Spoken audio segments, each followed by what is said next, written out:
Иргэний төвийн гэрэл ийм за энэ иргэний шуураар бүргийн 31-р ороо. За би хамгийн гол нь иргэд мэдээлэл хүргэх тухай энэ за мэдээлэл хүргэх журмуудыг иргэдэд хавуулаа 6 журам мэдээлэл боловсруулж батлуулсан байна. За тэгээд энэ дээр болов юм мэдээлэл хүргэх хамгийн тулгымцсан асуудал учраас электрон за дугааны үйлдвэр утга хөгжигээ хавтын систем үйлдвэр боловсруулах гэдэг мэдээлэл хүргэх заасчлаа нэгнүүдийг бидний хийх боломжтой болохгүй.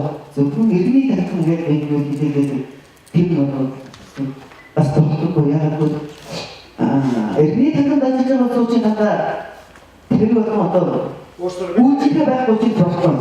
Би таны хэлж ойлгоно зөв. Танаа хага иргэдийн нийтийн хурлаараа хэлцээд нөгөө 6 журмаа баталсан баталсан. Зөв ойлгоо. За би иргэдэд мэдээлэл сайн хүргэх тусмал иргэд хоёр ойлгох нэг юм байна. Тийм ээ. За би одоо болон тэр биднес суулгаа аваад иргэд аюулгүй энэ хэсэг бид зөвхөн иргэд хэлсэн. Тэндээ ухаан төрсөлцөн. Дүүр болгоод иргэн болгоод 12,300 төгрөг очиж байгаа гэдэг нэг байна.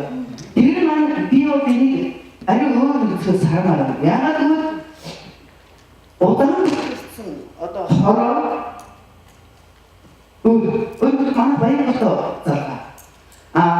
Сумнаарны 13 хооронд залгаа. Би байгууллагад 2 жил болж байгаа тусдаа гасан шинэ хороо. Манай бүгд баг улаан шапуу. Тэгэхээр би өмнө хөгжсөн баярлалаа дэлхийн газар байж 12 дугаар хоороо бидний шиг хогийн цэг бидний шиг юу гэж ярихгүй өөр долоон талаар ярихгүй. Тэгэхээр бүх сүнэн хатны бүгд 12,300 хувайд байна гэж би үздэг. Яг л удаанаар иргэдэд байгаа тийм манай зэгдээ магадгүй нэг юм 20 тавьж яасан гэсэн. Ийм самбыг одоо тавьчих. Тэр бүгдээ үнтэй санал зүйлээр харилцсан одоо зөв за би